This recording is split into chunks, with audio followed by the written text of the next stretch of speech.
Que damos inicio, doctora. Sí, claro. ¿Le parece bien? Sí.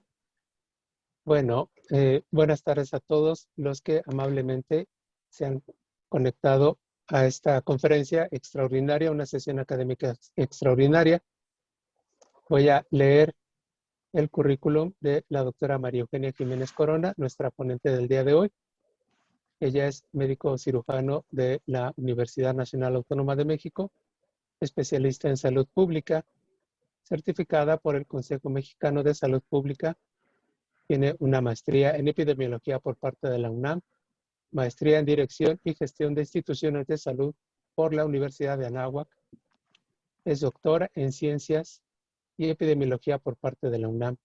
Tiene un diplomado en vacunología por parte del Instituto Pasteur de París en Francia. Tiene un diplomado de Epidemiology for Health Managers de la Universidad Johns Hopkins en Estados Unidos. Pertenece al Sistema Nacional de Investigadores, es nivel 2, investigadora en Ciencias Médicas en el Sistema de Investigadores de los Institutos Nacionales de Salud de la Secretaría de Salud. Cuenta con 57 artículos publicados en revistas científicas y es autora también de 10 capítulos de libros sobre metodología de la investigación y epidemiología. 113 trabajos de investigación presentados en foros nacionales e internacionales. La doctora actualmente es jefa del Departamento de Epidemiología en el Instituto Nacional de Cardiología Ignacio Chávez. Es profesora y tutora del programa de maestría y doctorado en Ciencias Médicas, Odontológicas y de la Salud por parte de la UNAM. Ha dirigido 29 tesis, 3 de posgrado y 26 de posgrado.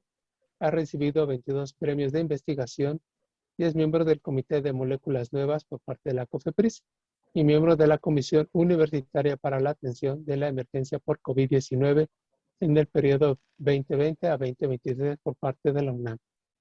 Ha sido muy gentil en brindarnos un poco de su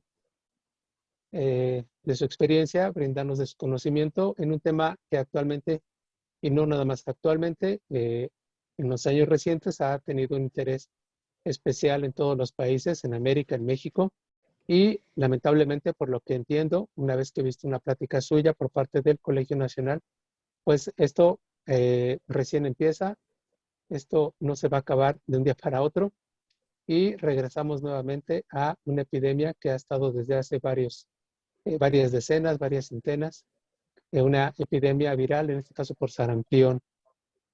Entonces la doctora nos ampliará acerca de este tema que nos concierne a nosotros como país, como ciudad, ¿verdad? También como parte del continente americano tenemos unas implicaciones importantes y actualmente con estas cuestiones de COVID y que hubo migración de poblaciones de aquí para el norte, de ahora con el problema en el sur del continente, con los argentinos que vienen para acá, también ahí hay otro problema. Y obviamente el problema que ya tiene décadas de los centroamericanos que vienen acá al país en tránsito en busca de migrar a la parte norte. Entonces, pues, ¿debemos de preocuparnos por el sarampión? Sí, la doctora sí. No nos va a asustar, pero sí nos va a platicar cómo está el asunto actualmente. Doctora, por favor, bienvenida aquí al Grupo Médico Roma Condesa. La escuchamos con atención y al final espero que haya muchas preguntas para aprovecharla ampliamente. Sí, muchas gracias. En primer lugar, quisiera agradecer al doctor Gutiérrez por su amable invitación. Como él dice, pues, escuchó una plática que me invitaron en el Colegio Nacional y de hecho le dejé el mismo título, aunque no es exactamente la misma presentación, le hice algunas adecuaciones, pero me pareció que es un título muy importante a la luz de lo que ya comentaba el doctor, que es un tema que parecía que íbamos saliendo, pero entre pandemia, falta de vacunas, bajas coberturas y otros factores, pues de nuevo esto está repuntando, pero habría que ver cuál es la situación a nivel internacional, a nivel de país y qué es lo que sigue para ver si realmente tenemos que preocuparnos o no. Primero tendríamos que ver como algunos antecedentes, algo de historia, que los primeros relatos que se tienen acerca de esta enfermedad del sarampión se remontan al siglo IX y fueron hechos por un médico persa También se ha documentado a lo largo de la historia que han habido diferentes epidemias de sarampión a lo largo de la historia y estas han sido recurrentes o cíclicas. Sin embargo, esto parecía que empezaba a cambiarse cuando ya se tiene acceso a las vacunas y hacia mayor conocimiento sobre lo que es la enfermedad. En el año de 1757, el doctor Francis Home demostró que el sarampión era causado por un agente infeccioso. Y otro hito importante en la historia del sarampión es que en 1954 el doctor John F. Enders aisló al virus por primera vez. Entonces, estos son nada más 3 o 4 puntos relevantes en el tiempo, hitos en la historia del sarampión. Y el otro punto que me parece que es fundamental para entender en dónde estamos ubicados el día de hoy, que hace un parteaguas entre pre y post vacunación, es cuando se inicia la vacunación o cuando se tiene ya desarrollada una vacuna que puede ser utilizada en la población, y esto fue en el año de 1963. Y esto es importante destacar porque no quiere decir que en ese año todo el mundo empezó a usar la vacuna. Algunos países lo usaron empezaron a utilizar en las décadas de los 60, otros hasta los 70, tuvieron ya acceso a las vacunas. Desafortunadamente, el hecho de que una vacuna ya esté disponible no necesariamente implica que todos van a tener acceso a las vacunas. Como en muchas otras situaciones, el acceso a la vacunación también tiene que ver con cuestiones económicas y con cuestiones políticas. Algunos aspectos relevantes en torno a quién es el agente causal de esta patología, pues es un virus de RNA, de una sola cadena, que pertenece al género de Morbillivirus y a la familia Paramyxoviridae.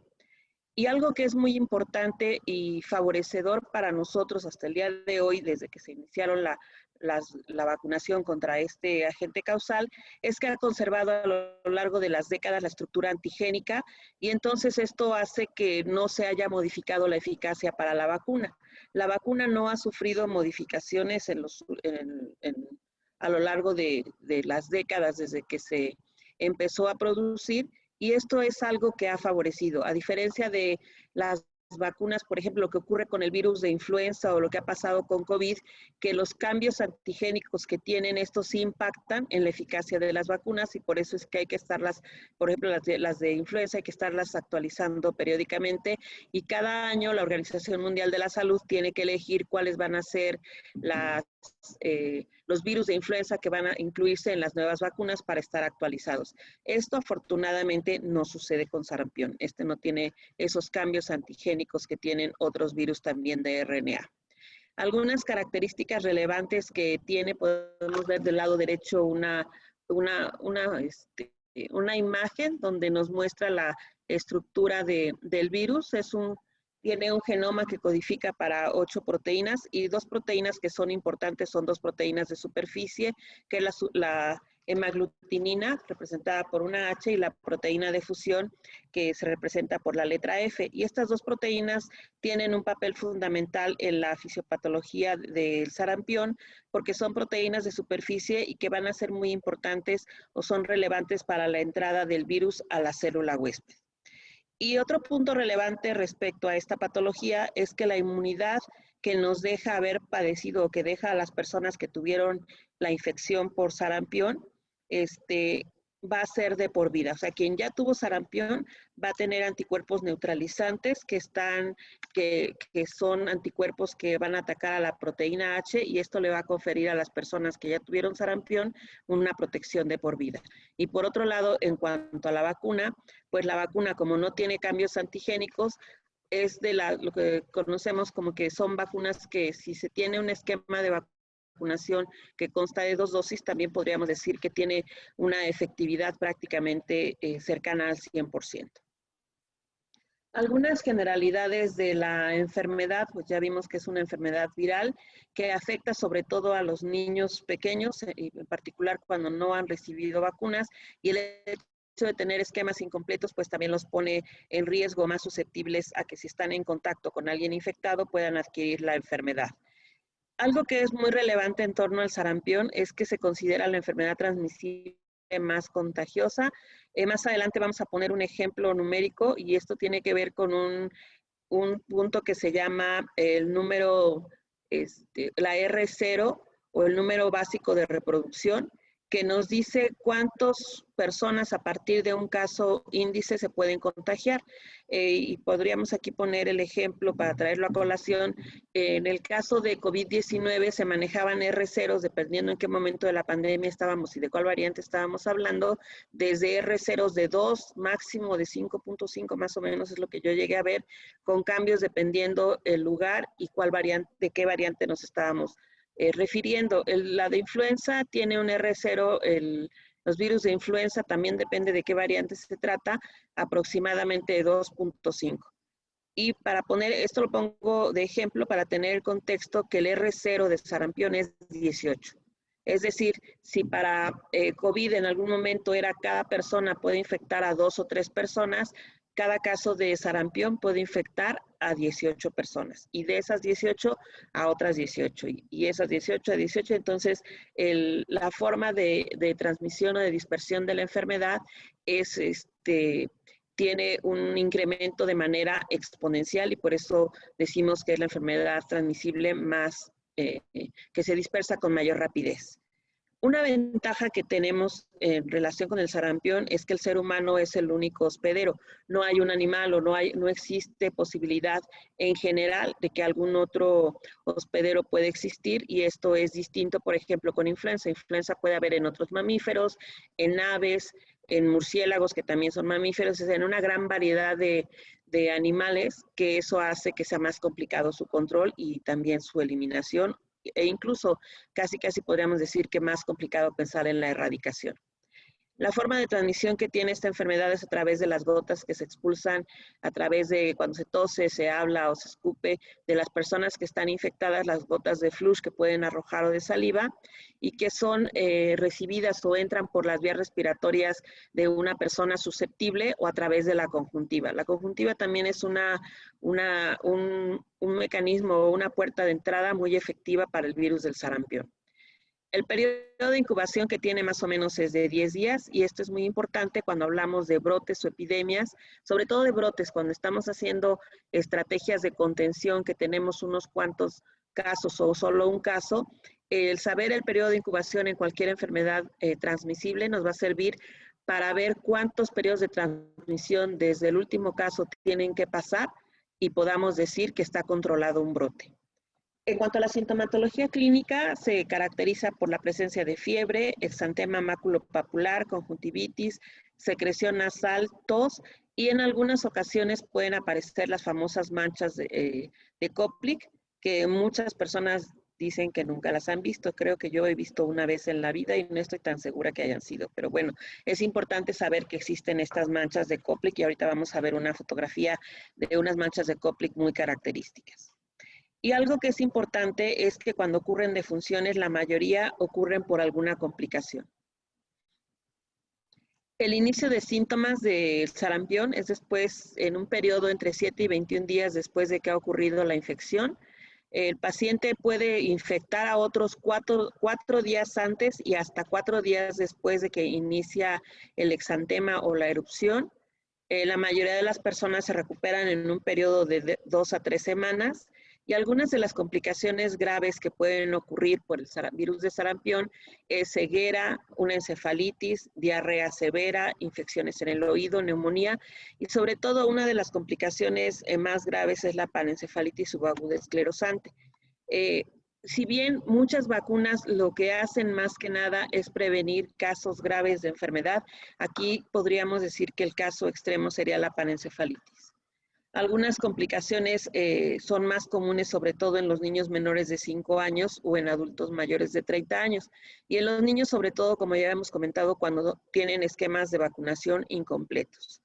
La letalidad puede llegar hasta el 10%, es decir, de cada 100 casos confirmados pueden fallecer el 10%, y en grupos de desplazados, como ya comentaba el doctor al inicio en la presentación, estos grupos desplazados pueden ser migrantes o personas que por alguna razón no tienen esquemas de vacunación o que en sus países de origen no tienen acceso con facilidad a los esquemas de inmunización.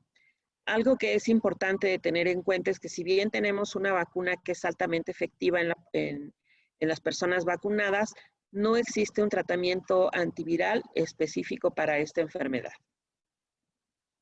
Aquí en esta línea de tiempo podemos ver cómo desde los años 90 ya se pensaba, tan solo 20, 25 años después de que se empezó a inmunizar a la población contra el sarampión, vemos que en la línea de tiempo desde los 90 más o menos ya se pensaba que podía llegarse a eliminar el sarampión, y pensando sobre todo, esto fue desde la OPS, que para el año 2000 sería más o menos en un periodo menor a 10 años, sería posible que con las altas coberturas de vacunación que se tenían en ese momento en el continente americano, pues sería factible que para el año 2000 ya se hubiera eliminado la enfermedad.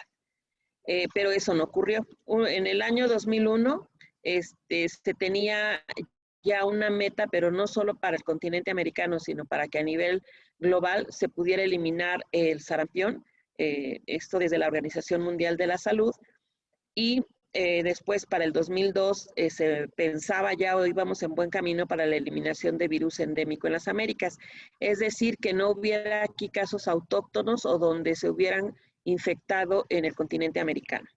Y vamos a ver ahorita más adelante, cuando veamos la parte de la epidemiología, qué es lo que ha favorecido que esto que iba por muy buen camino, pues parece que ha habido un retroceso en los avances, y pues que nuevamente nos ponen más o menos como estábamos a principios del siglo XXI. En el año 2010, en la Asamblea Mundial de la Salud, que cada año celebra la Organización Mundial de la Salud, pues vieron que con las estrategias que se estaban llevando a cabo, era factible que el sarampión se pudiera eliminar y posteriormente erradicar. Después, en el año 2012, 2 años después, se implementó un plan de acción global de vacunación, reforzando áreas con mayores tasas de enfermedad o mayor número de casos. Y ya para el año 2015, que íbamos en buen camino, en Brasil hubo un restablecimiento de transmisión endémica, es decir, que no eran casos importados que vinieran de otros continentes, sobre todo de Europa, que es con quien más intercambio se tiene, sino que ya tenían el virus en su territorio, y los casos que estaban, pues no tenían un antecedente de contacto con algún extranjero o con algún caso importado. Los importados son los casos que se infectan en otro país y se identifican, en este caso en Brasil, pero en el año 2015 ellos nuevamente tuvieron transmisión endémica. Y esto es importante señalar, porque uno pensaría transmisión endémica, cientos o miles de casos, pero no, unos cuantos casos en los cuales no se pueda demostrar que hay un vínculo con un caso internacional. Podríamos decir que hay circulación del virus, o virus salvaje o virus autóctono, en el país del que estemos hablando. Un año después de que ya se hizo el control de unos cuantos casos que estuvieron en Brasil, ya no se identificaron casos en todo el continente americano, y la Organización Mundial de la Salud en el año 2016 hizo una declaración de eliminación del sarampión en las Américas. Eso sonaba muy bien, estábamos todos muy contentos. Sin embargo, me parece que la llegada de la pandemia, la escasez en la producción de vacunas que conocemos como vacunas tradicionales, léase sarampión, la doble, la triple viral y otras vacunas que se han dejado de producir, que ha habido escasez, que han habido problemas con las adquisiciones de vacunas, y a todo eso le sumamos la pandemia. Hay también un artículo que se publicó donde se asociaba a la vacuna de sarampión con el autismo, pues eso, y los grupos antivacunas, sumamos todos esos elementos, pues nos llevan a que este logro del año 2016 para el continente americano pues se revierta. Y ya con la pandemia pues se dejaron de vacunar a muchos niños, pues como todo el mundo estábamos más preocupados por la pandemia, las coberturas de vacunación en México y en general a nivel mundial pues bajaron de una manera considerable. Entonces ahora no tenemos una fecha para decir cuándo estaríamos en la posibilidad de eliminar o incluso llegar a erradicar el sarampión. No se tiene una fecha, podríamos decir que tuvimos un retroceso significativo de más de 10 años, entonces habría que volver a implementar las estrategias a nivel global. En la actualidad, los objetivos que tiene la Organización Mundial de la Salud para eliminar el sarampión es sobre todo hacer una buena vigilancia epidemiológica, y esta vigilancia epidemiológica se hace basados en un sistema que es un sistema donde lo que buscamos son enfermedad febril exantemática, léase sarampión y rubiola, donde lo que buscamos son casos sospechosos que cumplan una definición operacional en términos epidemiológicos, y después cada uno de estos casos se deben de realizar pruebas de laboratorio para ver si son casos confirmados. Pero también puede ser, de aquí vamos a tener tres caminos, que unos se confirmen a sarampión, otros sean rubiola, y una tercera opción es que se descarten y sea otra patología. El segundo punto de los objetivos para la eliminación del sarampión de la OMS es que también se tiene o se cuenta con el apoyo de una red mundial de laboratorios para sarampión y rubiola, que ahí están las siglas, que se inició en el año 2000. Algo que es muy importante es que las metodologías de laboratorio que se utilizan en estas redes de colaboración que coordina la OMS o las oficinas regionales como la Organización Panamericana de la Salud, utilizan métodos estandarizados para que esto sea comparable. Esta red cuenta con más de 700 laboratorios en 180 países a nivel internacional, y entonces vamos a ver que esto tiene una organización desde los laboratorios especializados globales, laboratorios regionales de referencia, laboratorios nacionales que son de país o laboratorios subnacionales que pueden atender a una región solamente en un país. En el mapa de lo que corresponde al continente americano de esta red de laboratorios, se cuenta con un laboratorio global especializado que está ubicado en el CDC en Atlanta, Estados Unidos, dos laboratorios de referencia regional, uno ubicado en Brasil, aquí lo tenemos el punto amarillo, y el otro está ubicado en el Laboratorio Nacional de Salud Pública en Winnipeg, en Canadá. Y también se cuenta con 21 laboratorios nacionales. México tiene un laboratorio nacional que es el INDRE, o Instituto de Referencia el Instituto de Referencia Epidemiológica, que tiene las metodologías estandarizadas y que también sirve para capacitar a otros laboratorios de la región, sobre todo de la parte de Centroamérica. Ya los del Cono Sur más bien es Brasil quien se encarga de apoyarlos o capacitarlos para las técnicas de laboratorio. La vigilancia epidemiológica del sarampión en general, y aquí vamos a poner el ejemplo de México, se caracteriza por ser una vigilancia sindromática, que en general lo que hacemos es tener una definición operacional de caso amplio, que son pacientes que pueden presentar fiebre, algún tipo de exantema, que puede ser maculopapular, tos, coriza, conjuntivitis, y eso es el cuadro clínico que nos da un caso sospechoso. Y entonces después pasa por el filtro, ahí ya tenemos una revisión clínica, el análisis epidemiológico, y para confirmar necesitamos de pruebas de laboratorio estandarizadas. Estas pruebas de laboratorio, las iniciales, las puede hacer en cada uno de los estados del país. En los 32 estados se tiene un laboratorio estatal de salud pública que tiene las metodologías estandarizadas que coordina la red de laboratorios nacionales de salud pública, que es el INDRE. Y entonces, a través de todo esto se hace la vigilancia, las pruebas de laboratorio, y la prueba confirmatoria se hace en el INDRE. La forma como funciona la vigilancia epidemiológica, si ponemos un ejemplo de un hospital, por ejemplo, en la Ciudad de México, un hospital de segundo o de tercer nivel, sería el nivel local. Se reporta esto al nivel de la jurisdicción sanitaria que corresponda. Por ejemplo, si hubiera un caso que cumple definición operacional de un caso sospechoso de sarampión o rubiola en mi hospital, en el Instituto de Cardiología, lo tendríamos que reportar a la jurisdicción sanitaria de Tlalpan, que es el nivel jerárquico siguiente que nos corresponde. La jurisdicción sanitaria lo reporta a la entidad federativa, que es la Ciudad de México, y finalmente esto a nivel nacional. Esto anteriormente muchas cosas se hacían casi en papel, hablando de la prehistoria, hace 20, 25 años, se hacía en papel y faxes y cosas así, correos electrónicos. Ahora muchas de estas plataformas ya están automatizadas y puede decir que es en tiempo real. Algo que es muy importante es que las acciones de vigilancia epidemiológica, que son en términos de salud pública, además de lo que cada uno de los médicos en instituciones públicas o privadas tengan que hacer, es seguir todo esta línea de tiempo que es desde la detección. Se cuenta con estrictamente, existen un periodo de 24 horas para que se haga la notificación a la jurisdicción sanitaria correspondiente. Esto es una notificación inmediata, 24 horas a partir que se tiene identificado un caso sospechoso.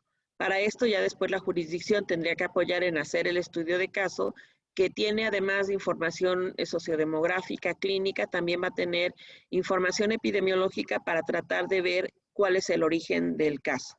Y esto se tiene que hacer en las primeras 48 horas una vez que se identificó el caso sospechoso.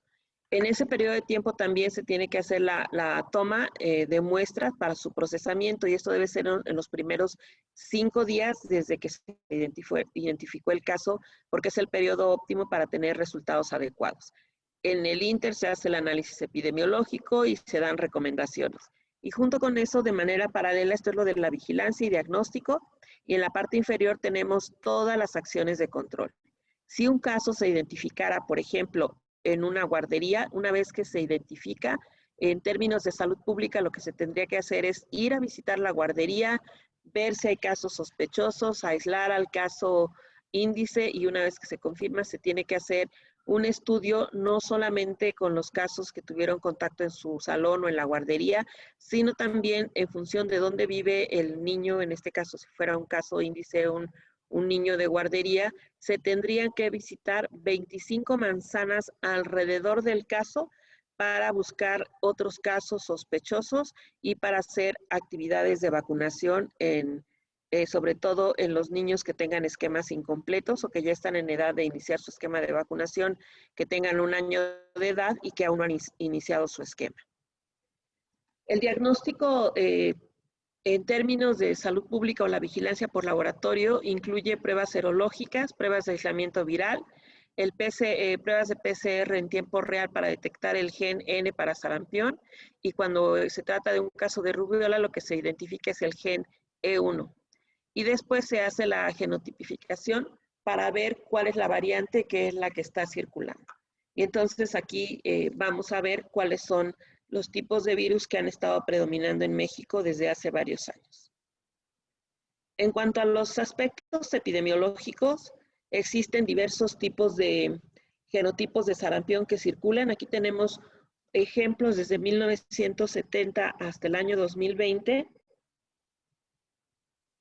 Y en esta gráfica lo que vemos, la barra tiene el inicio cuando se identificó el genotipo por primera vez y donde termina la barra, o sea, es todo el periodo de tiempo en el que ha estado circulando ese genotipo. Entonces, para esto hay una base de datos que se llama MANS, que es para sarampión exclusivamente, es la vigilancia de nucleótidos de sarampión.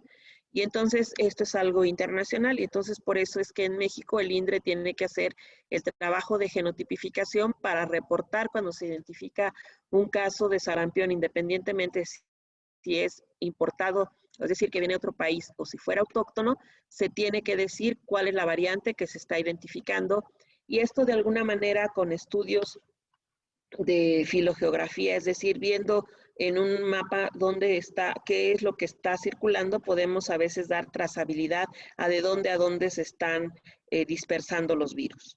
Y otro punto es que la vacuna contra el sarampión se derivó de un virus del genotipo A, que es el original, y la primera detección de este genotipo es de una muestra de 1954. Y como pueden ustedes ver, ya hay acá muchos otros genotipos de B, C, D, E, F, G, H. Esto le van dando un número secuencial. Aquí si aparecieran otros más recientes, pues ya veríamos si sigue siendo H o ya corresponde a la letra I.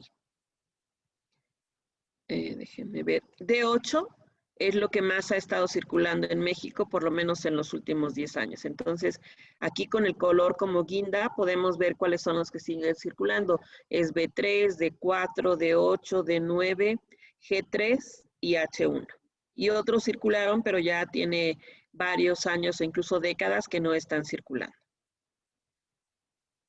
Para ver todas las estrategias y cómo han avanzado para ver si se puede llegar a una eliminación. Este mapa del año 2015 lo que muestra es qué países ya tenían verificado que realmente ya no tuvieran transmisión o que se hubiera eliminado los casos de sarampión autóctonos en esas regiones. Y entonces, como ustedes pueden ver, en 2015 ya en todo el continente americano ya no había casos de sarampión. Esto no nada más es que el país diga, ya no tengo casos, sino que cada país, sobre todo cuando están en una estrategia de eliminación, tiene que definir una comisión nacional de verificación de eliminación y esto lo tiene que validar y reconocer la OMS y después hay comisiones regionales. que estas comisiones están formadas por expertos que incluye inmunólogos, pediatras, vacunólogos, infectólogos, expertos en epidemiología y salud pública, y el país tiene entonces definidas las comisiones, así como hay una comisión para la eliminación de sarampión y rubiola, también hay otra para polio y así para otras enfermedades que se considera que pueden estar en proceso de eliminación. Y entonces vean ustedes cómo en la situación de 2015, aquí en el mapa del lado izquierdo, vemos cómo el continente americano pues iba muy bien. Y acá con colores podemos ver de 0 a 10 casos lo que está en amarillo, que es más o menos la situación de Europa, pero había otros casos que están entre 10 y 100 casos que corresponden a los verdes, y esto aquí tiene una gran parte del continente africano. La mayor parte de Europa estaba en 0 a 10 casos, y entonces aquí podemos ver cómo está esta distribución. Y algunos países como este que está aquí en el centro de África que no reportan información. Y ahora, uno de los puntos que antes incluso de la pandemia ya empezaba a ser un foco rojo, sobre todo para nuestro país o para el continente americano, pero en particular para México, es lo que estaba ocurriendo en Europa. En Europa es donde más impacto ha habido en cuanto a grupos antivacunas, en cuanto a que las personas rechazan la vacunación después de que surgió un artículo en donde relacionaba la vacuna de sarampión con autismo. Y entonces, ya lo había comentado en la plática anterior, con este caso hubo demandas hacia el laboratorio productor y finalmente el laboratorio aceptó sin tener las evidencias científicas para quitarse un peso de encima, aceptaron y pagaron a la familia que tenían al niño con autismo, lo indemnizaron con muchos millones de libras. Y entonces, ¿qué sucedió? Que entonces también en Estados Unidos, que allá demandan con mucha frecuencia por cuestiones de servicios de salud, en este caso por vacunas, también empezaron a existir demandas. Y entonces ahí sí ya se hizo una investigación detallada para ver si lo que decía ese artículo que se publicó realmente era correcto. Y al final se vio que había ahí un poco de una situación de fraude, donde el investigador, que además era una persona reconocida, accedió o medio manipuló la investigación, pero no tenía las evidencias contundentes de que realmente la vacuna de sarampión se asociara con autismo. Al final hasta le quitaron la licencia médica, pero mientras el daño ya estaba hecho, ya se había difundido mucho esta información en Europa, en Estados Unidos y en Canadá, más los grupos antivacunas, más la falsa seguridad. Cuando en algún lugar las personas dicen, pues es que ya no tenemos casos, pues ya no hay que vacunar, pero no, al contrario, se debe mantener la vacunación por un periodo considerable para asegurarnos de que no regrese y en vez de algo que ya se estaba eliminando, ahora curse como una enfermedad reemergente. Que una enfermedad reemergente se considera o se define una enfermedad que se estaba controlando, que iba en vías de control y de eliminación y que por alguna razón vuelve a surgir como un problema de salud pública, y es lo que estamos viviendo actualmente con el sarampión. Y entonces aquí podemos ver que para el año de 2018 los casos de sarampión en Europa se contaban por miles. Simplemente en el primer semestre del 2018, antes de la pandemia obviamente, pues ya tenían más de 40,000 casos. Habría que ver con cuánto cerraron este año, seguramente prácticamente con el doble, y podemos ver aquí las diferencias, cómo están los diferentes países. Y en México, donde hemos tenido, les digo hemos tenido porque antes de trabajar en el Instituto de Cardiología de 2013 a 2019, trabajé en la Dirección General de Epidemiología como directora general adjunta del Sistema Nacional de Vigilancia Epidemiológica, y me tocó ver casos, pero eran casos esporádicos, pero en varias situaciones el origen era Europa y sobre todo Reino Unido o Inglaterra. Entonces podemos ver cómo algo que pasa en un lugar que nos parecería muy lejano, otro continente, pues en términos de salud, dado los viajes y el desplazamiento, y ahora movimientos migratorios, pues puede afectarnos. De acuerdo a los datos del CDC de Europa para el año 2023, vean ustedes este descontrol tan grande que hubo. Esto es pospandemia. Después de la etapa crítica, bueno, todavía estábamos en etapa de pandemia, El resguardo en casa de alguna manera medio ayudó a contener los casos. Para el año 2022 completo, de enero a diciembre, reportaron en toda Europa solo 941 casos. Pero en el año 2023, cuando todo el mundo ya salió a sus actividades más o menos normales, vean, tuvo un incremento, los casos de sarampión se incrementaron más de 40 veces en Europa. Y entonces, este incremento lo atribuyen ellos a que hubo una menor vacunación durante la pandemia y pospandemia.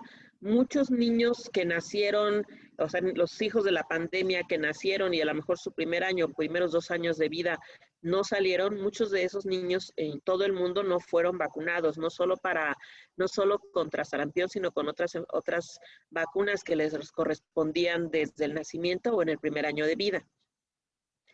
También se observó claramente que hubo un aumento acelerado en los últimos meses del año pasado, 2023, y sobre todo en los meses finales.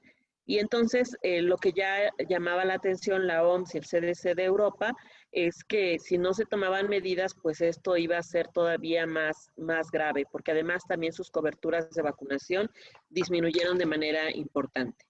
Pero veamos que en el caso de Europa en particular, no toda la culpa la tiene la pandemia, porque aquí tenemos en este gráfico 2018, 2019, 20, 21 y 22, y aquí podríamos tener en esta una línea de dividir la etapa prepandémica y pandémica y post, bueno, nada más sería prepandémica y pandémica, y vean ustedes el porcentaje de casos que no están vacunados, pues es enorme. Vean ustedes, o sea, como 77% en el 2018 de los casos identificados en Europa no estaban vacunados. En el 2019, pues era un poco más del 50%, en el 2020 como el 70%, en el 21 como 50 y tantos %, para el 22, pues arribita del 40%. Pero de todas maneras son tasas, son susceptibles porque no tienen ninguna vacuna. Algunos tenían solo una dosis, pero vean, con una dosis de vacuna es esta línea que está casi pegada al cero. Esta línea en 2018, perdón, esta columna en 2019, no llega ni al 5% de los que tienen solo una dosis de vacuna. Entonces podemos ver claramente que al haber un mayor número de susceptibles porque no tengan ninguna dosis de vacuna o porque solo tienen un esquema incompleto, pues esto hace que se pongan en riesgo y más si el virus está circulando en ese continente. Y ahora, ¿qué ha pasado en México con el sarampión en la historia? Aquí tenemos una gráfica desde 1941 hasta el año 2000, y más o menos en México, en los 70s, por ahí se introdujo la vacuna en México y podemos ver cómo era antes de la vacunación, que se introdujera la vacunación en la vacuna triple viral, en la sarampión, rubiola y parotiditis o SRP, y después cómo bajan de manera significativa el número, la tasa que se tiene aquí por 100,000 habitantes una vez que se introduce la vacuna. Y este fenómeno lo vemos en sarampión, o más recientemente lo podemos ver también en niños con la vacuna de rotavirus, como era antes los casos y sobre todo la mortalidad por rotavirus, bajó de manera espectacular, podríamos decir, como 1 año o 2 años después de que se introdujo la vacunación contra rotavirus. Y si lo pensamos más recientemente, pero no en niños, sino en general, cómo bajaron las defunciones y hospitalizaciones por COVID una vez que se introdujo la vacuna.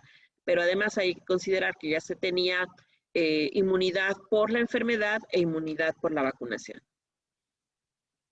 En cuanto a la situación epidemiológica del 95 al año 2000, aquí podemos tener los años en los que ha habido un mayor número de casos, en el año 2000, en el año 2000, 2003, 2005 y 2006, 2011, 2012, 2014, donde yo estuve en epidemiología, creo que en total me tocaron como 6 casos o 7 en un periodo de 6 años, que fue la administración anterior. Y más o menos todo iba. Pero en 2019 y en 2020 aquí tenemos el brote más grande en los últimos 20 años por casos de sarampión, que se llegaron a 196 si no mal recuerdo, en el año 2020. Que ahí lo que pudo contener de alguna manera el número de casos es que coincidió también con la etapa en la que fue el aislamiento, que todos nos teníamos que quedar en la casa. Bueno, se tenían que quedar en la casa los que no estuvieran en actividades esenciales. Seguramente ustedes tampoco estaban en su casa, estaban al contrario, trabajando desde sus consultorios o desde los hospitales donde laboran. Y entonces, en esta situación, aquí tenemos el acumulado más claro en 2000, 2003, 2004, 2005 y para el año 2020.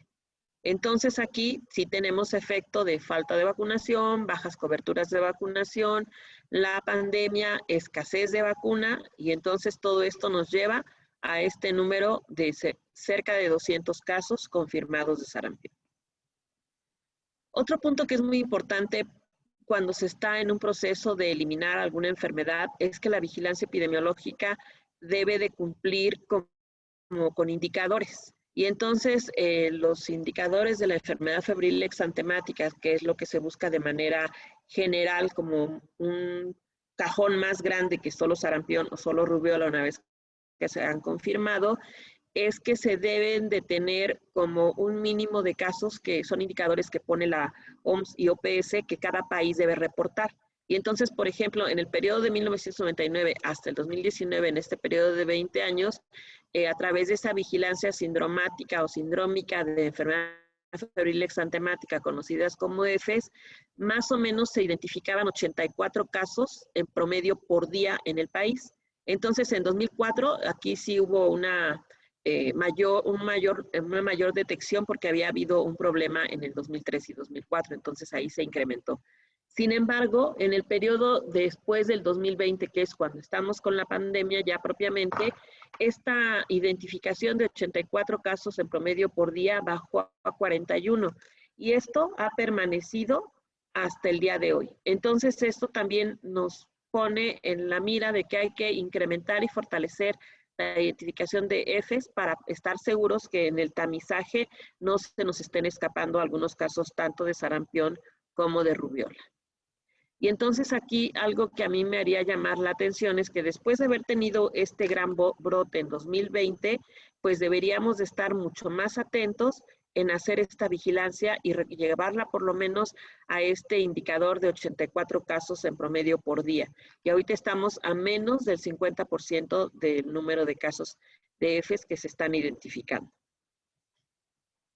En cuanto a la situación epidemiológica en México, en el año del 2000 al 2015, aquí podemos ver el genotipo de los casos, nos da más o menos una idea de dónde vienen o podemos saber de dónde están circulando esas variantes.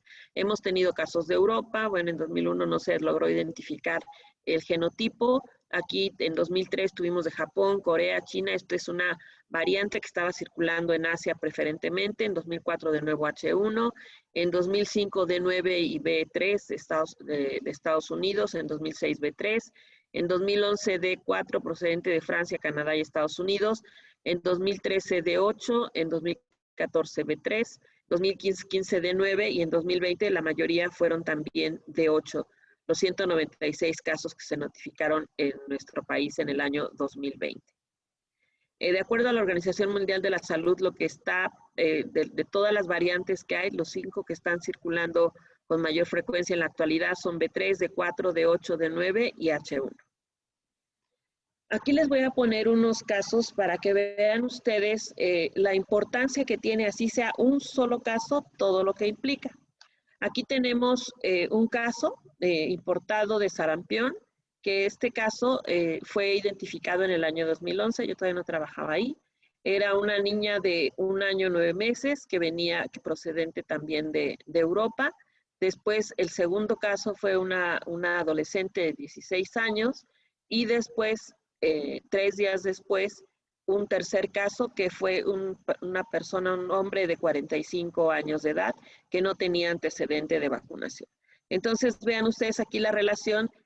Aquí lo que se hace es establecer un vínculo o una asociación epidemiológica para ver este caso, se identifica, se le da seguimiento, se ven sus contactos y se ve si hay algún otro caso que surge. Esto es tan importante que no solo se hace la vigilancia en México, sino que se tiene que reportar, este caso que ya está aquí positivo, confirmado, se tiene que reportar a nivel internacional a través de una vigilancia internacional que se denomina Reglamento Sanitario Internacional, y esto México se lo tiene que comunicar a Washington, donde está la sede de la OPS, y ellos lo distribuyen a otros lugares, y entonces así ya se sabe que se está buscando ahí un caso, y también los otros países tienen que ver si tienen algún caso que se puede haber asociado. Si fuera un viaje en algún avión, tenemos que contar con la información respecto al vuelo, de dónde a dónde era, en qué número de vuelo, qué pasajeros, casi al grado de saber quién venía sentado cerca del caso positivo y más todos los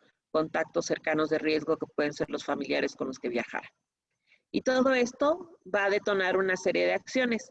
Esto es intensificar las actividades de vigilancia y control, notificación al Reglamento Sanitario Internacional que depende de la OMS, hacer una alerta epidemiológica a todo el país, que en este año ya se emitieron 2 en México, hacer una red negativa de notificación de casos probables de EF en el país. Esto lo tienen que hacer las más de 25,000 unidades médicas que reportan a la vigilancia epidemiológica en México a través de las unidades médicas, reportan a la jurisdicción al Estado y el Estado a la Dirección General de Epidemiología. Y desde hace como 3 meses, desde febrero, estamos haciendo una red negativa a todas las unidades médicas, de diario reportar a la jurisdicción. Si no tenemos ningún caso, se hace una red negativa, decir sin casos. Y esto es para que efectivamente vean que se están buscando. O sea, porque si yo dejo de reportar 5 días, no van a asumir, es que ahí en cardiología no hay casos, sino que uno tiene que mandar la notificación negativa de que no hemos identificado nada. Esta actualización se hace diario en los diferentes niveles que les he comentado, y el alta sanitaria se da cuando ya no hay casos secundarios de algún caso que estemos siguiendo en el momento. En 2013 hubo otro caso importado que finalmente vean los casos secundarios que derivaron.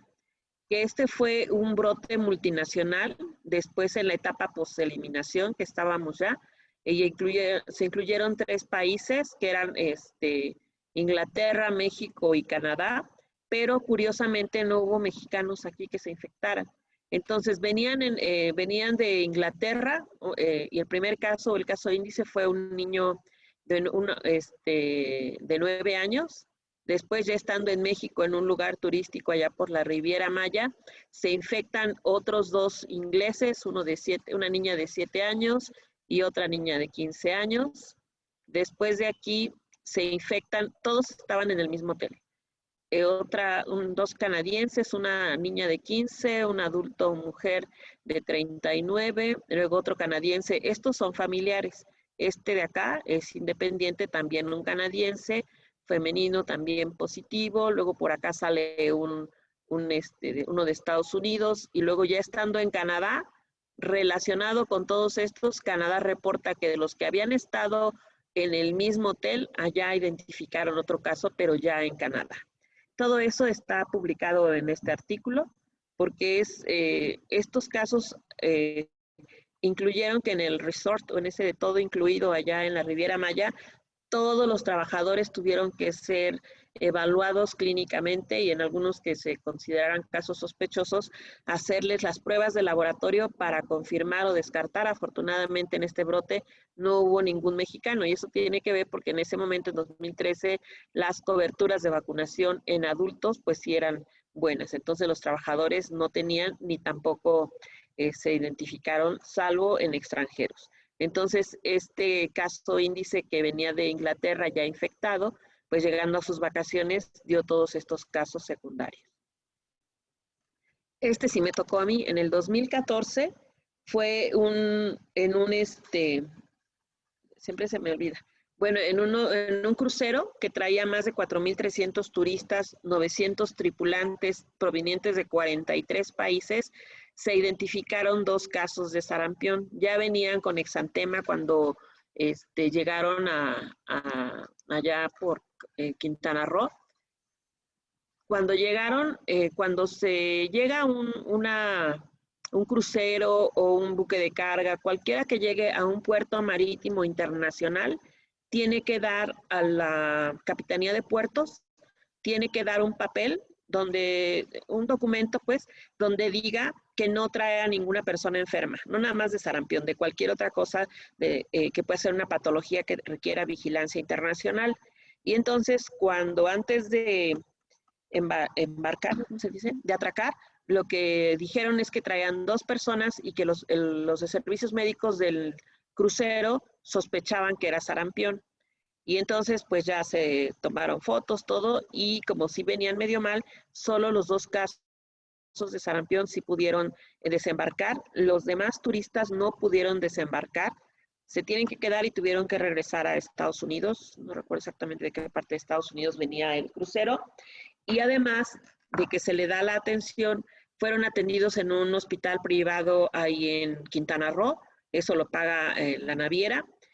Pero lo que sí es que tienen que dar todas las facilidades para que se les tomen las muestras, se les hacen los estudios, se confirma, se les hace todo lo de la genotipificación también en el INDRE y ya, después de ahí se fueron. Y aquí algo que es muy importante, hablando de esta transmisibilidad tan alta que tiene el sarampión, los 2 casos, una era la chica que recibe los boletos o los pases de abordar al momento que van a ingresar al crucero los turistas, y el otro caso era su novio, que era uno de los chefs. Entonces ellos sí estaban muy relacionados, los 2 que tuvieron que descender.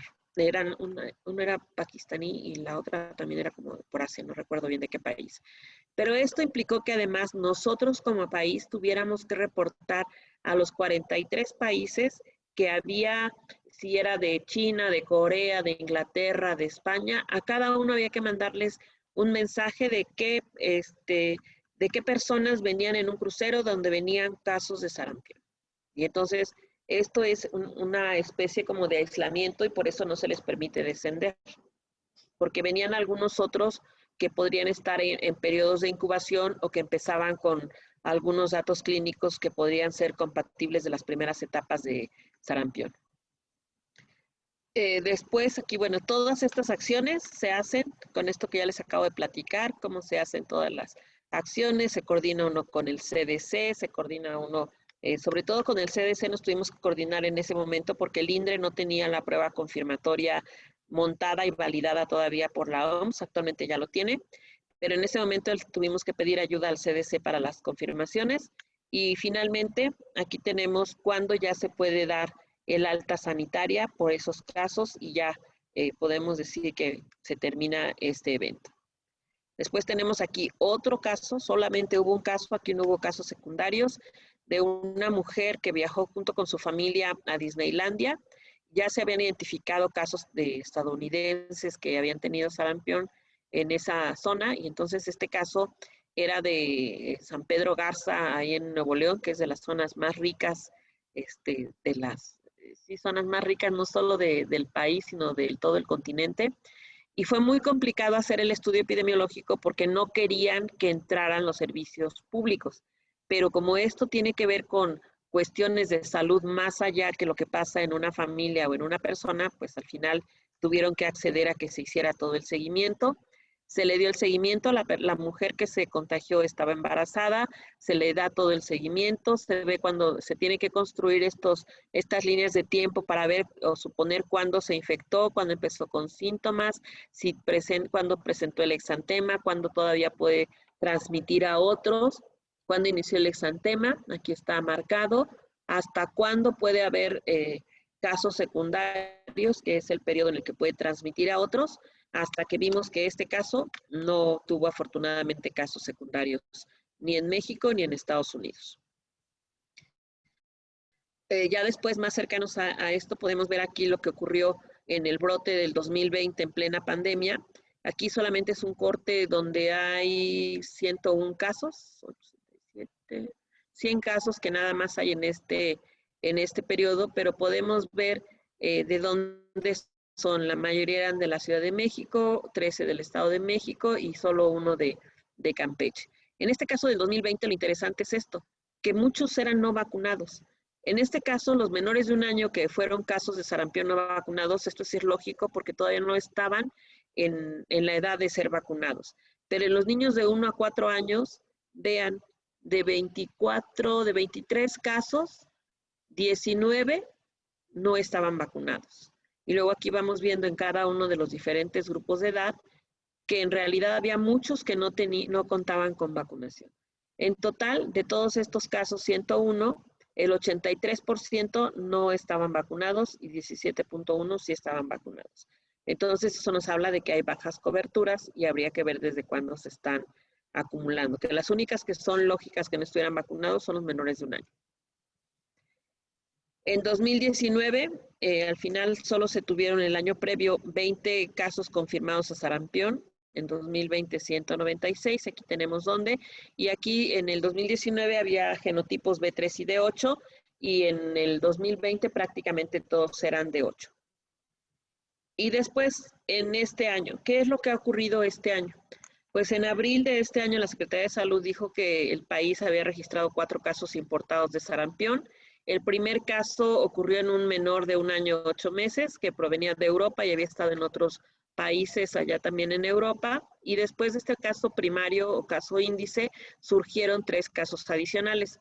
Los casos habían estado en el mismo vuelo, que fueron el primer caso secundario es un adulto mexicano que no estaba vacunado. El segundo caso es un bebé inglés de 6 meses que no estaba vacunado por la edad. Y el tercer caso es un adulto de origen extranjero que tampoco estaba vacunado. Entonces, ante esto, todo el Sistema Nacional de Vigilancia Epidemiológica tiene que mantener en seguimiento, en este caso a los pasajeros, se les toman sus datos, se les da seguimiento, se les habla por teléfono para ver y se les dan teléfonos para que en caso de que desarrollen un síntoma o síntomas que puedan ser compatibles con sarampión, pues lo reporten. Este es el último boletín de la OPS-OMS de sarampión y rubiola congénita, que salió el 4 de mayo. Este es bisemanal, el próximo sale la siguiente semana. Y aquí podemos ver los casos de sarampión y rubiola como vigilancia sindrómica. Vean ustedes aquí cómo está. Y para el 2024 aquí va un pico. Aquí tenemos este pico y luego viene otra complicación. El dengue también se ha incrementado desde el año pasado de manera significativa. En México tenemos un incremento como del 300 o más % respecto a los años previos, pero aquí el problema es que el cuadro clínico de dengue también se puede confundir con el sarampión o con rubiola y también presentan un exantema. Entonces, ahora, además de hacer diagnósticos diferenciales entre sarampión y rubiola, también tenemos que incluir la vigilancia y fortalecer la vigilancia de dengue para evitar que se etiqueten como dengue cuando en realidad es sarampión o rubiola. Y en este mismo informe de la Semana Epidemiológica 1 a la 18 de 2024, actualmente estamos cursando la semana 20 que termina el próximo domingo y ya el lunes o martes sale de nuevo este boletín. Y si bien la Secretaría de Salud ha informado 4 casos, no he visto yo el reporte oficial de 2 más, pero a la OPS ya le reportaron 6.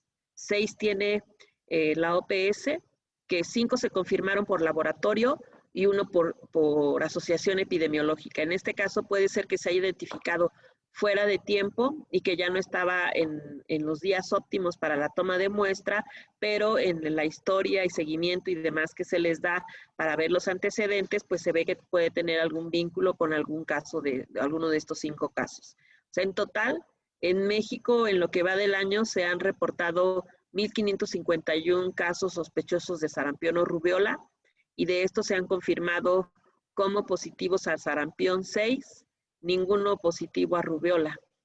Tampoco se tienen aquí, bueno, ni de rubiola congénita. Esto es lo que corresponde a México.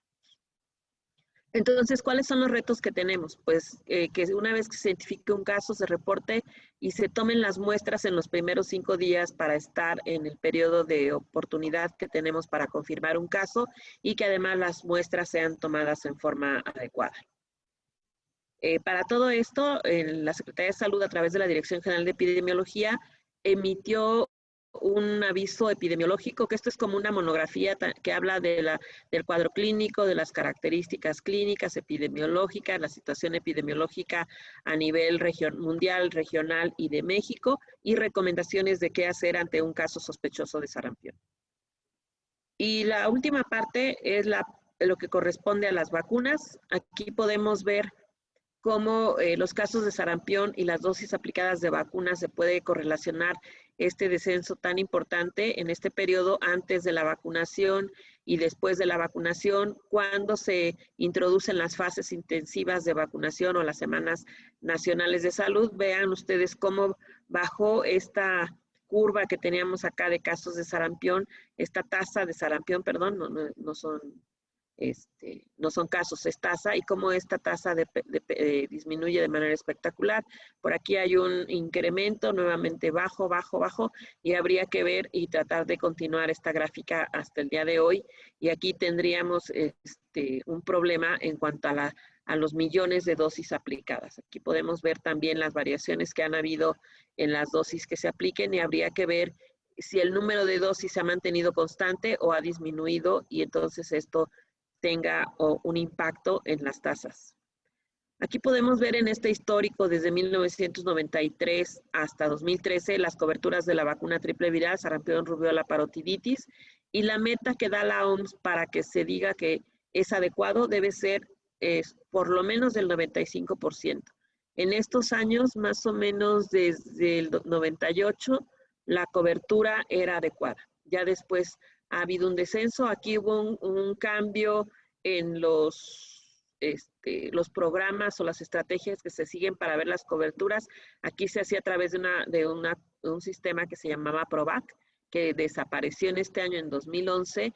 Después se hace con otras metodologías, y con estas otras metodologías pues ya no es comparable con lo que se tenía, pero vemos que en estas otras metodologías ya hay un descenso, y para el año 2013 la cobertura de vacunación que se reporta con estas nuevas metodologías de evaluación no llega ni al 80%.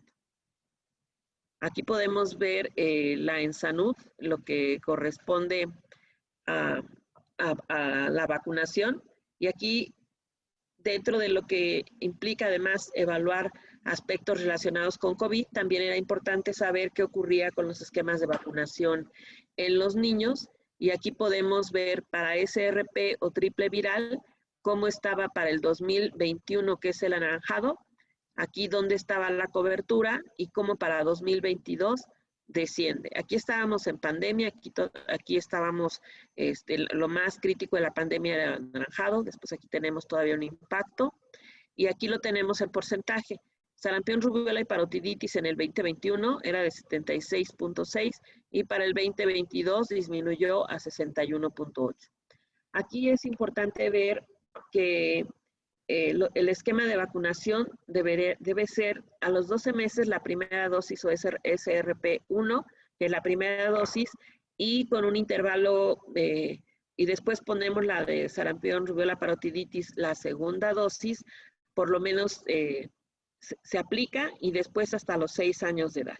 Algo que también ha ayudado, o bueno, que en algún momento en las estrategias ayuda, es implementar semanas de vacunación fuera de como extraordinarias, como es lo que estamos viendo ahorita, que de lo que se trata es de incrementar las coberturas no solo para sarampión, sino para todas las vacunas incluidas en los esquemas de vacunación.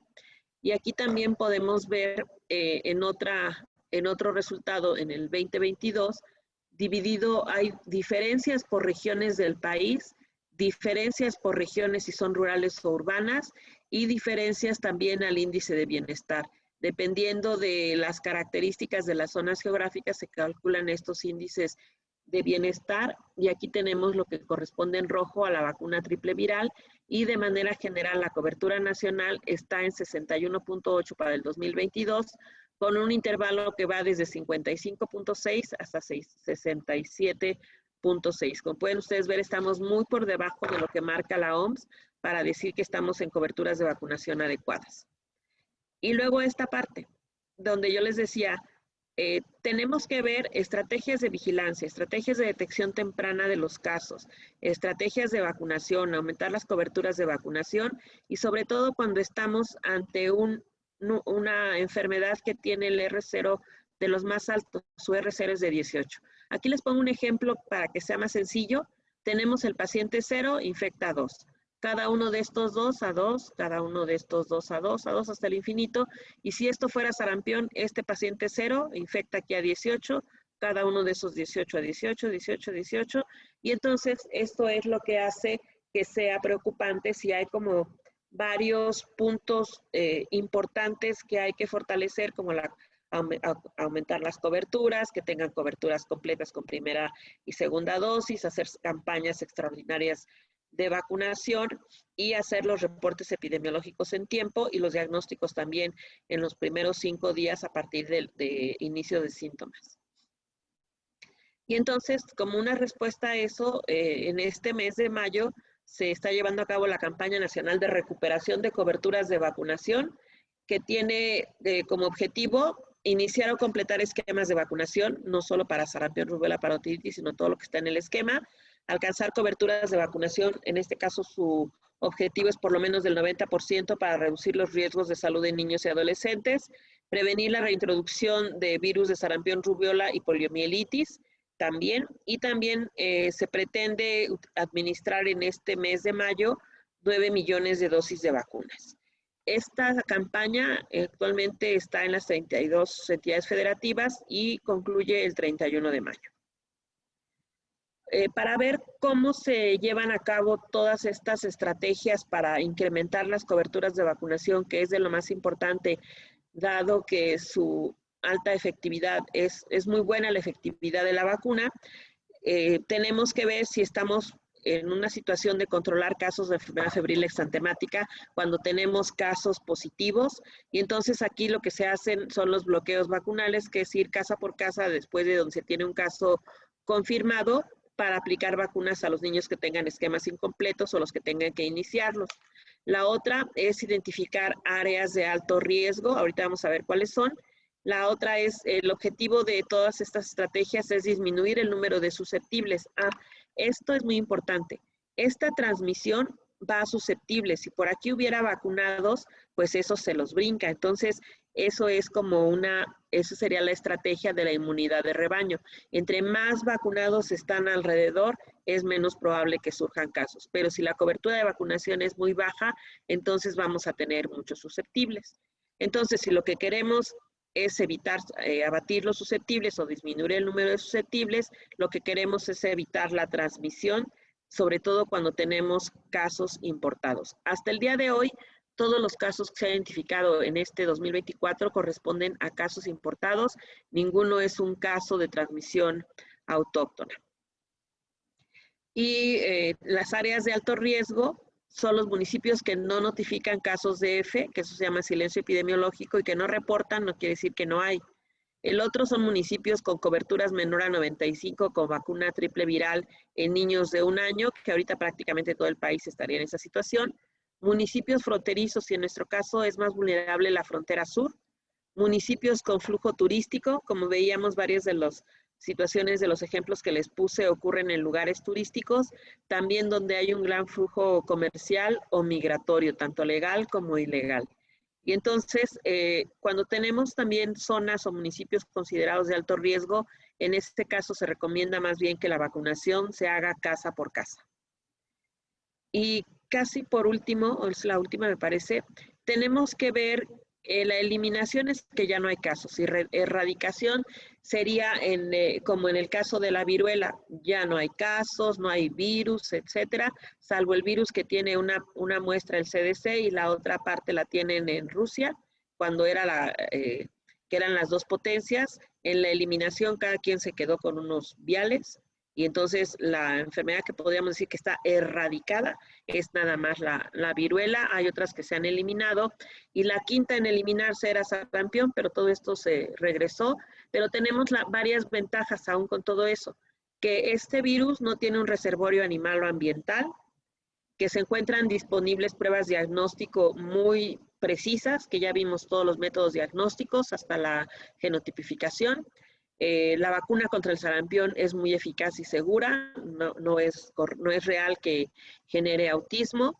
Se ha demostrado que la eliminación del sarampión en grandes áreas geográficas es posible, ya lo había logrado en 2016 el continente americano. Y lo que va a pasar es que vamos a erradicar el sarampión a nivel mundial cuando se interrumpa la cadena de transmisión del virus de sarampión en todos los países. Con polio, más o menos ahí vamos, pero también con la pandemia, más áreas de conflicto, sobre todo en Medio Oriente. Hay países que por cuestiones religiosas o por cuestiones bélicas no se ha podido lograr coberturas de vacunación, pues ahí están como compitiendo polio y sarampión para ver cuál es la siguiente enfermedad que se pueda eliminar o erradicar a nivel global. Y este sería como el camino hacia dónde vamos con la eliminación. ¿Qué se requiere? Pues mayores coberturas de vacunación con primera y segunda dosis, es decir, esquemas completos, reforzar la vigilancia basada en casos con apoyo de la Red Mundial de Laboratorios de Sarampión, y que ahora ya tenemos un laboratorio, el INDRE es, después de Estados Unidos y Canadá, competimos con quién es el mejor laboratorio, es el de Brasil o el nuestro, laboratorios de salud pública, no laboratorio clínico. El uso de métodos mejorados de administración de vacunas, que hay por ahí algunas opciones de vacuna en aerosol, y la disminución de la incidencia tanto regional o global. Todo esto en conjunto pues va a hacer que lleguemos a la meta, que es la eliminación y posteriormente la erradicación. Y nada más aquí recordar que para decir que tenemos una buena cobertura de vacunación en el caso de sarampión, rubiola y parotiditis, requerimos coberturas de vacunación superiores al 95%. Muchas gracias.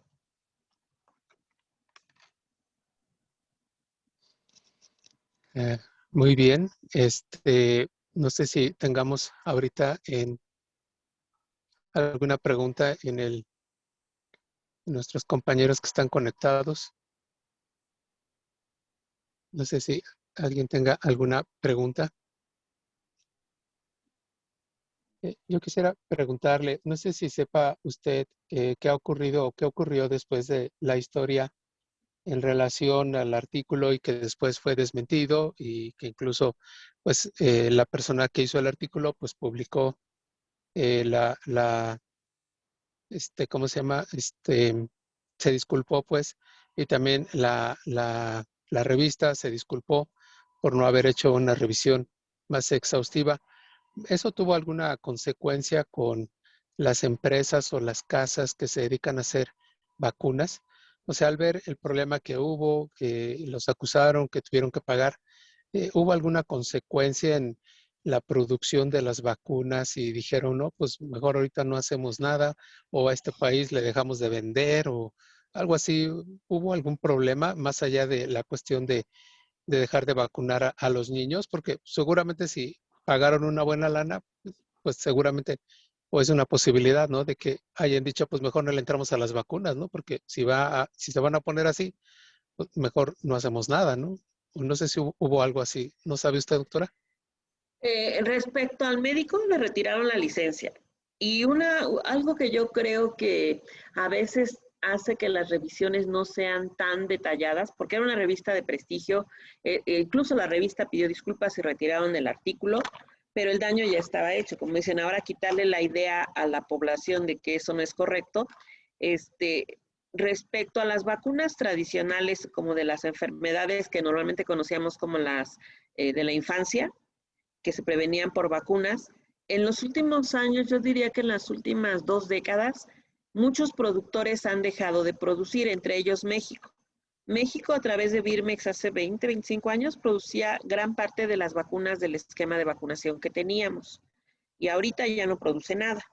Entonces, así como Birmex, otros productores en otros países han dejado de producir esas vacunas. La otra es que los grandes productores también están más interesados en vacunas nuevas, modernas. Estas vacunas cuestan menos de $1 por dosis.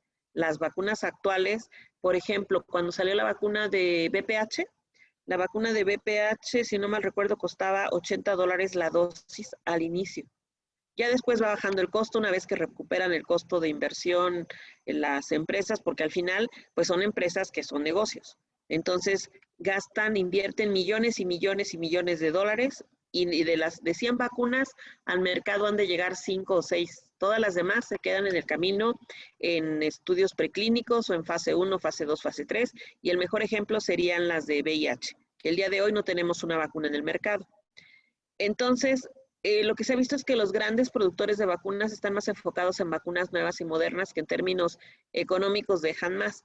ante esa situación de que han escaseado los productores de vacunas para enfermedades como esta, hace como, déjame ver cuándo fue la década de las vacunas, Bill Gates donó una cantidad muy fuerte de millones de dólares para una iniciativa que se llamó la década de las vacunas, donde el objetivo era proveer de las vacunas tradicionales a los países, sobre todo a los de menores ingresos, que no tenían posibilidad de tener las vacunas para que tuvieran coberturas de vacunación adecuadas. O sea, sí se han hecho muchas estrategias, pero hay como muchos factores que van a estar interviniendo. Por ejemplo, ahorita, ¿qué pasó hace menos de una semana? Que se dijo que la vacuna de COVID de AstraZeneca produce trombos. ¿Sí saben qué pasó con esa vacuna? No tengo bien claro el asunto, pero ¿qué pasó? Lo que hizo el laboratorio Astra fue retirarla del mercado y su justificación para retirarla, bueno, la retiró del mercado luego, y su justificación fue que como ahorita ya no hay demanda, mejor la quitan, pero también es para evitar más polémica. Y entonces hay ya comunicados serios, ya había algunas cosas, pero ahí hay que analizar otro punto. Por ejemplo, yo creo que es diferente la justificación de los grupos antivacunas que en general dicen no a la vacunación. No les importa si la vacuna es buena, mala o nada. Y por otro lado, es importante criticar las vacunas, la metodología de producción, los eventos adversos, etcétera. Eso sí me parece bueno, pero con fundamento científico, que no es lo mismo que un antivacunas. Un antivacunas por cuestiones religiosas, ideológicas, etcétera, puede decir no a las vacunas. Pero aunque no tenga un sustento técnico sólido, pero simplemente o no creemos en las vacunas, es el otro argumento. Yo no creo en las vacunas, no es una cuestión de fe, es una cuestión de distinta, como de conocimiento. Entonces, aquí están como muchas cosas en juego. Y así hay poblaciones que, por ejemplo, la vacuna de polio, si son gotas, sí, pero si es inyectado, no. Y en muchas otras ideologías dicen, no, todo lo que no sea natural no puede entrar a nuestro cuerpo. Entonces, ahorita hay un problema a nivel global. Creo que en México no tenemos tanto ese problema. En México, el problema de bajas coberturas de vacunación no se relaciona con grupos antivacunas. Creo que no han permeado lo suficiente en nuestro país, pero también es algo que se tiene que tomar en cuenta. La respuesta en general a la vacunación es buena. La gente demanda las vacunas, quieren vacunarse, etcétera, pero hay como muchas cosas en juego. No tengo los elementos para saber si alguien coincidió o de plano después de estas demandas millonarias dejaron de producir, sobre todo en Inglaterra, pero en Estados Unidos también empezaban a haber demandas. Y fue ahí cuando se dieron cuenta que fue un error haber pagado una indemnización cuando no tenían razón. Fue como para quitárselos de encima, pero, o sea, porque el niño no tenía autismo por la vacuna, pero pagaron la indemnización y entonces en Estados Unidos sobre todo empezaron a demandar por lo mismo. Pues si ya hay un antecedente de que indemnizaron, entonces ya tuvieron que hacer todos los estudios para demostrar que este niño no tiene el autismo era previo a la vacunación o tratar de justificar cuál era la razón. Pero hasta por lo menos en lo que yo conozco de vacunas hasta hoy, que yo sepa que el laboratorio que pagó la indemnización como tal haya dejado de producir, no. Ok, nos pregunta algún compañero que si se sigue vacunando, ya sea por cualquiera de los motivos que usted dijo, que mencionó, en las zonas rurales, suburbanas o rurales, si se sigue vacunando casa por casa, ¿sabrá usted ese dato? Depende de las estrategias. Si, por ejemplo, están allá en la sierra y no tienen manera de que la gente venga, por eso hay centros de salud comunitarios o de esos que tienen como áreas de influencia y que tienen que ir a buscar a sus comunidades dispersas. Pero en zonas rurales la gente, es más, incluso en la zona zapatista, cuando era la etapa más crítica allá en Chiapas, lo que a veces hacían es que el personal de salud que estaba dentro de las mismas comunidades se llevaba las vacunas y vacunaban y ya después devolvían los termos. pero no se cierran a la vacunación, las zonas aún aisladas. No entendí bien. Había una pregunta, creo que por parte del doctor Castillo, acerca de qué pasa en Europa con la vacunación, si es obligatoria o si los padres, entre comillas, pues supongo que en ningún país es como obligatoria o a fuerzas. Depende del país, Pero no tendría sí, yo con precisión cuáles, pero en algunos sí es obligatorio. Por ejemplo, que al ingresar a la escuela de educación básica tengan que llevar las vacunas. Sí, ahí depende, habría que ver específicamente en qué país son obligatorias. pues sí, es correcto. Al igual que Estados Unidos, también Europa está sumamente dividida. Ya ve que lo que funciona en el estado de California, de pronto, pues alguien de algún condado decide que no, mete su amparo y entonces ahí aplica lo que en ese momento la persona de ese municipio o no sé, condado, pues decide hacer, ¿no? Y en Sí, Europa Estados también, ¿no? Unidos Las son buenos zonas, ejemplos. Ujú. las zonas europeas, pues ya sabe que los catalanes, son así, ¿no? O sea, Como otro país. son como otro país, entre comillas, ¿no? Y los, etarras también y así, ¿no? Entonces, también, muchas zonas europeas, ¿no? Digo, también ya hubo referéndums. Ahí, por ejemplo, los alemanes en Baviera ya tuvieron también su referéndum, porque ya también se definían como de otra raza, ¿no? O algo así. A lo mejor tiene usted razón, puede ser que al entrar a Alemania, pues no le pidan tanto, pero si quiere viajar a una zona en especial, pues ahí sí le exijan, no sé. Sí, por ejemplo, las vacunas al principio en la pandemia, para ir a ciertos lugares de Europa solo tenían que ser vacunas autorizadas por la OMS. Si eran vacunas no autorizadas por la OMS, no contaban. Por ejemplo, la Híjole, cubana o la rusa, que si no estaban reconocidas por la OMS, no. y ahí fue un problema sobre todo político y de ignorancia por los políticos, ¿verdad? Más que otra cosa, pero bueno, Sí, ahí pues sí. es que desafortunadamente el mercado de las vacunas, hablando de junto con armamento, tráfico y todo, cosas legales e ilegales, es una, podríamos decir que no una industria, pero sí como, no encuentro como, de lo que más dinero puede producir, junto con la industria farmacéutica y las vacunas. Y la otra es que también las vacunas nuevas, pues normalmente cuando surgen tienen que salen a un costo alto hasta que recuperan la inversión, pueden bajar costos. Pero al inicio no todos los países tienen posibilidad de tener acceso a vacunas nuevas. Ya ve que usted comentó acerca de casos que se presentaron en adulto y que se había demostrado que no estaban vacunados. La forma de vacunar al adulto que no ha recibido ninguna vacuna es la misma. Se pone una No, ahorita para protección y luego, ¿cómo es es el doble esquema? viral con SR. En los niños es Ok. SRP y adultos es con sarampión rubiola. Se le quita la fracción de pertusis porque sobre todo en hombres pueden tener una orquitis. Ok. Ujú. Y la primera es ahorita y en cuánto tiempo, ¿es a los 6 años también No, o 4 semanas cuánto tiempo? de diferencia. Por ahí le Para la puse segunda dosis. Ya segunda ve que los dosis. niños Sí, es al año de vida y luego a los 6 años el a los refuerzo. 6 años. Déjeme ver En por el aquí la. adulto es una vacuna sin la fracción P y en Sí, dado es caso una sarampión rubiola. a las 4 semanas es el refuerzo ya en el adulto. Sí, déjeme ver, por aquí lo puse. Que yo más bien veo niños, veo cosas de niños. Ahorita se lo mando, porque no lo tengo aquí, no puse, solo está en SRP. Pero sí, eso es, y en dado caso que no hubiera más que SR hasta para niños, pues esa se usa, ¿eh? De niños no hay problema. Pero, o sea, idealmente para los niños en su esquema es triple viral. Pero si no hubiera por cuestiones de desabasto, pues con doble viral. Pero para adultos Es sí es solo doble viral. ignorancia mía, ¿se puede comprar esta vacuna en lo privado? Creo que sí, ¿eh?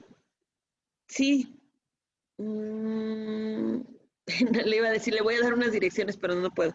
Pero sí, sí se pueden comercializar la mayoría. Por ejemplo, algunas que no están incluso en esquemas de vacunación, como la de herpes zóster, la de varicela, que no están y ya tienen mucho tiempo, se pueden comprar en privados. Hay comercializadoras de vacunas incluso. Claro. Ojalá que pronto las de herpes y las de la otra también pueda bajar de costo, ¿no? La de papiloma, ¿no? Porque sí están un poquito generosas en cuanto al costo. Sí, sí están caras. Todavía están caras. Digo, no en $80 la dosis, pero sí cara. Muy bien. Bueno, no sé si alguien más quisiera hacer una pregunta a la doctora María Eugenia. Doctor, hola, Adelante, adelante. Hola, ¿qué tal? noches. Doctora, felicidades por su excelente presentación. Sí, las vacunas están a disponibilidad en consultorios de pediatría y son de las menos caras. Se pueden conseguir fácilmente y la marca es la misma, es importada, es francesa y cubre. Ahorita hay revacunación en gobierno. A los 2 años, a los 6 se están poniendo dosis extras, ¿sí? Entonces, la felicito, doctora, su ponencia fue excelente. Y pues hay que Muchas tomar gracias. en cuenta que hay mucha gente antivacunas que no aceptan que sus hijos sean vacunados, pero trabajamos con ellos.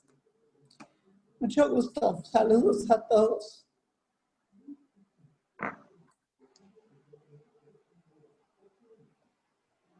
Bueno, pues ¿alguien más está interesado en alguna pregunta? Si no, con todo gusto, posteriormente en el chat de la asociación puede mandar sus preguntas y en algún momento se las hacemos llegar a la doctora y ya en algún momento ya que tenga un tiempecito, seguramente nos contesta y se las pasamos a ustedes la respuesta de forma personal ya dirigida a los correos de cada uno de nosotros. Sí, se Estimada me había doctora, olvidado poner perdóneme, aquí, sí, diga. voy a compartir unos, como folletos que hicieron del Colegio Nacional y de la UNAM. La doctora que organizó lo de la doctora López Charretón, les voy a mandar el link de folletos que fueron tan exitosos que hicieron en México para explicar el sarampión con bolitas y palitos a niños y a todo mundo, que están actualmente en 14 idiomas. Están en ruso, en alemán, en francés, en checo y son orgullosamente hechos en México. Entonces se los voy a compartir. Yo no soy autora, pero me parece que están muy bien y muy didácticos para todo el mundo. Pues, sí, claro que sí, doctora, con todo gusto y los ponemos a la disposición de todos los asociados que mediante el correo electrónico, pues claro, los hacemos llegar. La doctora Lourdes Jamaica creo que quiere hacer alguna pregunta. Doctora, a ver si puede abrir su micrófono o se lo abrimos, por favor. Ya. ¿Me escucha? Sí. Sí. Buenas tardes, doctora. Mi nombre es Lourdes Jamaica, soy neumóloga pediatra. Y Hola, pues ¿qué sí tal? quiero felicitarla por la ponencia, por los datos estadísticos que nos ha presentado. De verdad, como usted dice, es un virus con un RO muy elevado, el cual pues sí es de preocuparse, ¿no? Ahora, yo he detectado en la población, porque tanto atiendo población privada como pública, que la mayoría de las personas más jóvenes, me refiero de 40 hacia abajo, desconocen las complicaciones o las consecuencias que pueden tener el sarampión en los niños y en los adultos. Y creo que, no sé al punto de vista de usted, que podríamos hacer más campaña en el gobierno para que toda la población esté enterada, ¿no? Así como las campañas que están haciendo ahorita para presidente, pues también para sarampión, ¿no? Que se conozca todas las consecuencias que puede tener los niños y los adultos. No sé usted Sí, por ejemplo, qué piensa. ahorita de parte de la Secretaría de Salud, a las unidades médicas que tenemos que reportar en vigilancia epidemiológica, desde hace 2 meses nos pidieron que hiciéramos acciones al interior de nuestras unidades médicas. Y yo creo que ustedes podrían replicar algo parecido en la sociedad, en su grupo. Por ejemplo, nosotros hacemos dípticos, presentaciones, videos, carteles y todo, y yo lo difundo en el hospital, en la página del instituto, en la intranet, en chats de médicos y todo, y ahí se los reparto a todo el mundo. O sea, usar los medios que tenemos a nuestro alcance para difundirlo, no solo, o sea, que ustedes hicieran algo como de difusión en su sociedad y que además les sirviera para los pacientes. Yo, si quieren, también le puedo compartir al doctor, que como ejemplo, el cartel que hicimos en cardiología en el instituto, ya con nuestros logos y todos, que ustedes pudieran hacer algo de su asociación médica para distribuir entre ustedes y sus pacientes. Claro. Muchas gracias. Sí. Muy bien. Pues sí, efectivamente lo propondremos a través de la asociación y en la asamblea de dueños para poder hacer algún poco de difusión en las áreas comunes en el condominio. Tenemos una planta baja y a partir del piso número 2 hasta el 8º tenemos área de consultorios y hay áreas comunes como tal, obviamente la zona de los elevadores. Entonces, tal vez en los baños, ¿no? Acompañar las semanas nacionales de salud o de vacunación, pues con algo propio de nuestra asociación y todo esto para apoyar las acciones que pueda hacer el gobierno, la jurisdicción sanitaria y de forma local, la alcaldía, etcétera. Sí, claro que sí. Me parece una excelentísima propuesta. Bueno, doctora, pues ya pasamos ya casi de la hora y media, entonces Ah, sí, ya vi. estamos muy agradecidos con su tiempo, con su ponencia, excelente ponencia. Entonces, pues en algún momento allá con Gabriel en el instituto, espero que podamos invitarla a usted y al doctor Gabriel. El doctor Israel, Gabriel es un compañero mío de la facultad y él me pasó su teléfono. A él le debo el reconocimiento de poder haberla contactado y que nos diera esta charla. Es un buen amigo de la facultad. Entonces, bueno, pues ojalá tenga usted un tiempecito y a él le debo una comida y obviamente a usted también. Espero que en un periodo no muy largo podamos gozar de tenerla como invitada en algún evento de la asociación. Muchas gracias y gracias por la invitación. Bueno, muchísimas gracias, doctora, y buenas noches a todos. Buenas Hasta luego. noches.